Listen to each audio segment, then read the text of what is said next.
ravi de vous retrouver. Bienvenue à Enfin, l'émission de cuisine équilibrée pour les enfants. Aujourd'hui, j'ai avec moi Jules. Bonjour Jules. Bonjour. Ça va bien? Oui. Oui, alors regarde, on va découvrir ensemble la recette du jour.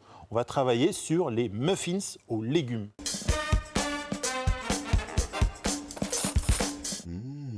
Alors Jules, pour réaliser nos muffins aux légumes, je vais avoir besoin d'une multitude d'ingrédients. On va commencer par les premiers. On va avoir besoin de poivrons. Ensuite, on va avoir besoin de... Farine. Bravo, là, ça, c'est de la farine complète. Tu verras, on en parlera après. Là, on a Du lait. de l'huile. D'olive. Bravo. Un œuf, ça va suffire. Là, on a Des cubes de jambon. des cubes de jambon. Bravo. Alors ça va être un peu difficile parce que là, ils sont tous la même De couleur. la levure. De la levure, génial. Là, on a du sel, du poivre. Ça, c'est... Du bouillon déshydraté. Oh, dis donc, on mettait un vrai chef. Et là, on a du bicarbonate de sodium. On va en mettre une demi-cuillère. Ensuite, ça, facile. C'est quoi Maïs. ça? Maïs. Et là, on a du Petit pois. Justement, Jules, les petits pois ont plein de vertus. Ce tout petit légume tout rond, tu verras, c'est Laurence qui va tout nous dire sur les petits pois.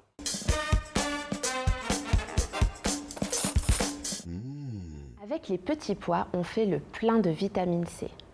Avec une portion de petits pois, c'est-à-dire une demi-tasse de 90 grammes à peu près, on arrive même à couvrir 50% de nos besoins journaliers en vitamine C. Et cette vitamine C, elle est très importante pour nos défenses immunitaires, par exemple, pour nous défendre contre les maladies ou même pour absorber le fer. Et sais-tu même que les petits pois congelés sont même parfois plus riches en vitamine C que certains petits pois qu'on achète dans nos supermarchés? En fait, les petits pois congelés, ils sont congelés tout de suite après leur récolte et gardent tous leurs bienfaits et toute leur vitamine C. Alors que parfois, si les petits pois dans nos magasins restent un petit peu plus longtemps sur les étalages, ils perdent très rapidement leur vitamine C. Et ben voilà, Jules, maintenant tu sais tout sur les petits pois. Tu pourras raconter à tes copains, à tes copines à l'école, toutes les vertus de ce tout petit légume. Cool. On va devoir faire une brunoise. Une brunoise, c'est couper les légumes en petits cubes. D'accord. D'accord? Alors regarde, souvent, on a les petits pépins à l'intérieur. Et en fait, il y a un petit truc sympa, c'est qu'on va découper le chapeau du poivron. Et oui, tu verras. Et comme ça, on va pouvoir sortir directement et je récupère tous les petits pépins. Tu vois? Là, je vais faire des bandes, voilà, toutes fines, à peu près 5 mm. Et ensuite, je les rassemble. Et là, je vais faire la brunoise. Alors, pour couper, tu vois, toujours les doigts bien à la verticale. Et ensuite, mon couteau, il vient glisser sur la planche à découper. Et là, tu vois, regarde, c'est magique. On a tous nos petits cubes. Ok. Tu cuisines des fois avec maman? Ou papa? Pas trop? beaucoup. Non? Pourquoi? Parce qu'elle croit que tu vas rater? Pourquoi toi, tu ne Non. veux pas faire? Juste parce que moi j'ai un peu peur Ah, t'as un peu peur de quoi? de me couper en deux. De te couper? Ah ouais, bah tiens, c'est toi qui vas le faire. Regarde les petits morceaux là. Ouais. Voilà, bien tes doigts comme je t'ai montré. Super. Et ben, t'as vu? T'as eu peur là ou pas? On commence tout de suite par préparer tous les ingrédients secs ensemble. 250 g de farine. Je pense que j'avais déjà pesé avant, tu vois. On va mettre directement. Ensuite, on va mettre quoi comme ingrédient sec? Qu'est-ce qu'on a là? Le lait, c'est pas sec. Non, le lait, c'est pas sec. On est d'accord. Alors, ça, c'est quoi ça? La levure. Eh ben, allez, vas-y, c'est toi qui le fais.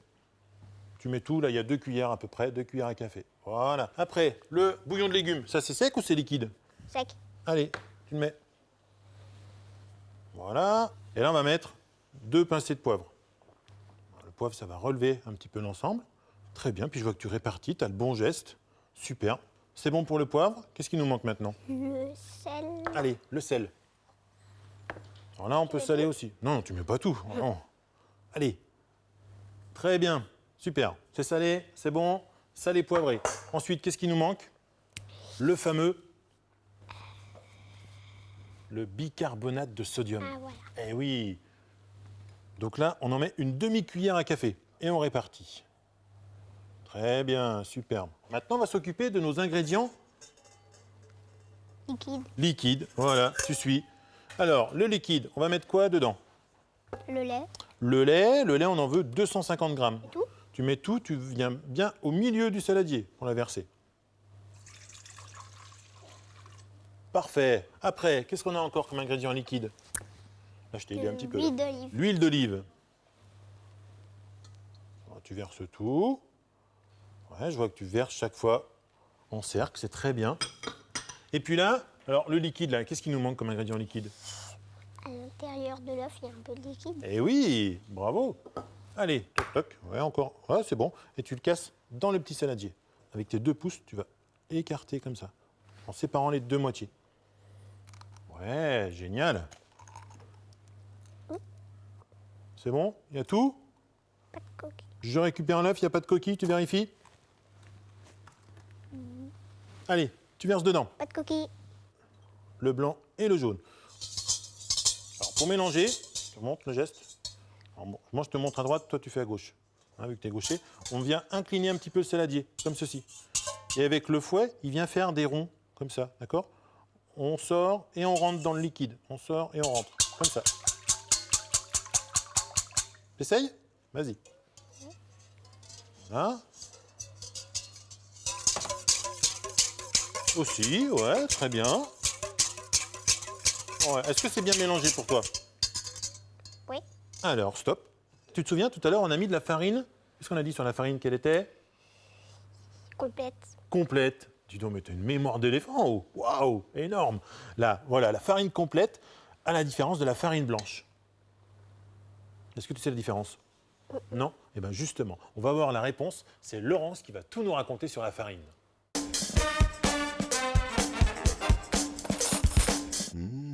Sais-tu quelle est la différence entre la farine blanche et la farine complète? En fait, la différence, tu la vois déjà à l'œil nu. On voit que la farine complète, elle est plus foncée que la farine blanche. Et pourquoi la farine complète est plus foncée? En fait, elle est faite à partir du grain de blé et on n'a pas enlevé son enveloppe et son germe. Alors que pour la farine blanche, on a enlevé l'enveloppe et le germe, ce qui fait qu'elle est plus claire. Alors, c'est dans l'enveloppe et dans le germe que sont contenus des trésors nutritionnels comme les fibres, les minéraux ou des vitamines. Et c'est pour cela que pour ce muffin, on a choisi la farine complète.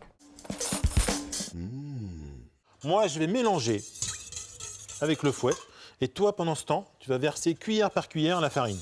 Combien une On pourrait le faire aussi avec une passoire, mais là, pour aller plus vite, on va le faire cuillère directement. entière? Vas-y, une cuillère entière, une cuillère à soupe. Moi, je mélange. Qu'est-ce que tu aimes bien cuisiner à la maison? La pizza. La pizza. Cuisiner, c'est-à-dire que c'est toi qui l'as fait? Ou tu la Non, manges seulement? C'est ma maman, mais Ah, des fois, c'est elle me ton laisse faire un peu. Qu'est-ce que tu mets sur ta pizza? Du jambon. Du jambon, ouais. Quoi la d'autre encore? Tomate. Voilà, l'ingrédient principal sur la pizza, c'est La tomate. la tomate, la pulpe de tomate. Et puis après, donc sur la pizza, qu'est-ce que tu mets? La mozzarella. La mozzarella, oui. Qu'est-ce qu'on peut mettre d'autre encore? Moi, je mets que ça. Tu mets que ça? Tiens, mélange un petit peu, toi. Moi, j'ai plus de bras, là. Oh. À toi. Ouais, C'est bien dur. le saladier, hein. Tu peux le faire avec les 2 mains, si tu veux. Tu peux tenir le fouet comme ça. Voilà, t'as vu comme c'est facile, là? Ouais, ça me paraît bien. Ça, c'est très bien. T'as bien fini. Bravo, Jules. Alors maintenant, dans nos muffins, qu'est-ce qu'on va rajouter? Ben, D'après toi? On va mettre tous nos légumes. Mais là, le petit secret, des fois, dans les cakes, par exemple, quand on fait des gâteaux avec des fruits dedans, les fruits, chut, hop, ils descendent à la cuisson, ils sont tout au fond du cake. Et nous, pour freiner cette descente, avec nos grains de maïs, nos petits pois, nos dés de jambon, on va fariner tous ces légumes. On va mettre un petit peu de maïs, les petits pois et nos poivrons hein, qu'on a fait tout à l'heure. Et là, maintenant, je vais ajouter la farine. Hop. C'est bien mélangé, ça va? ouais. Je vérifie, ça me paraît très bien. Et là, je vais pouvoir verser tous les légumes et les dés de jambon. Et là, on va pouvoir maintenant mélanger l'ensemble délicatement. Voilà, comme ceci. Maintenant, on va pouvoir remplir nos petits moules à muffins avec la pâte. Mais alors là, on ne va pas remplir jusqu'au sommet. D'accord? On va remplir à moitié, voire aux 3/4. Pourquoi on ne remplit pas jusqu'au sommet d'après toi? Parce qu'après, au four, ça va monter. Parce qu'après, au four, ça va monter. Exactement, mon grand, t'as tout compris. Allez, c'est toi qui vas? Vas-y. Alors Jules, tu as vu, on a rempli tous nos petits moules à muffins. On va pouvoir maintenant les mettre à cuire dans un four qui préchauffe, lui, à 200 degrés. Pour combien de minutes, tu te souviens? 30 minutes. 30 minutes, bravo mon grand. Et justement, Laurence va tout nous expliquer sur les muffins.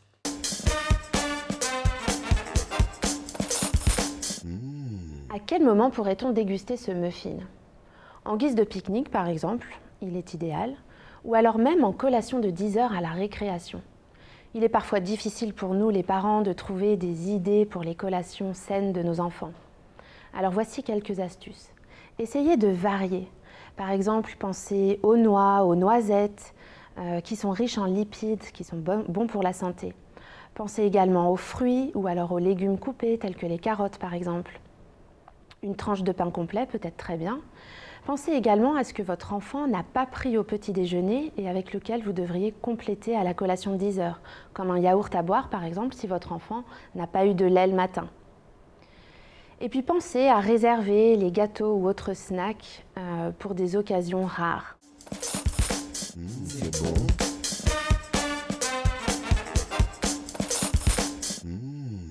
Alors maintenant, Jules, on a terminé la recette. Qu'est-ce qu'il nous reste à faire? Et déguster. À déguster, voilà. Alors, on va en prendre un. Et justement, en dégustant, on va pouvoir découvrir tous les arômes, tous les différents goûts qu'on a mis à l'intérieur. Et on va écouter Caroline qui va nous expliquer d'où vient le goût.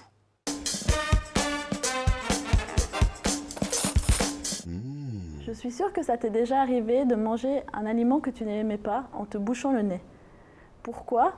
Parce que, en fait, en te bouchant le nez, tu bloques la voie rétronasale. Qu'est-ce que c'est la voie rétronasale? Par exemple, dans ce muffin, tu as plein d'ingrédients différents, des petits pois, du maïs, du jambon. Et en fait, c'est en mâchant les aliments que tu vas libérer les molécules aromatiques dans ta bouche et ça va passer par la voie rétronasale, donc l'arrière-gorge qui remonte vers le nez. Et c'est là que tu vas sentir tous les ingrédients que tu as mis dans ce muffin. Teste avec Monsieur Mouton, en te bouchant le nez, prends un petit bout de muffin et ensuite libère ton nez. Et c'est là que tu auras l'entier des arômes de ton muffin. Ah ouais, c'est un peu mieux, c'est vrai. Moi, je suis sur le jambon. Et toi? T'es sur quoi? Ah bon. Jambon aussi? Ah ouais, toi. Ah ouais. Jambon. Jules, merci pour ta présence. Merci d'avoir réalisé les muffins avec moi. C'était super. Bravo, chef.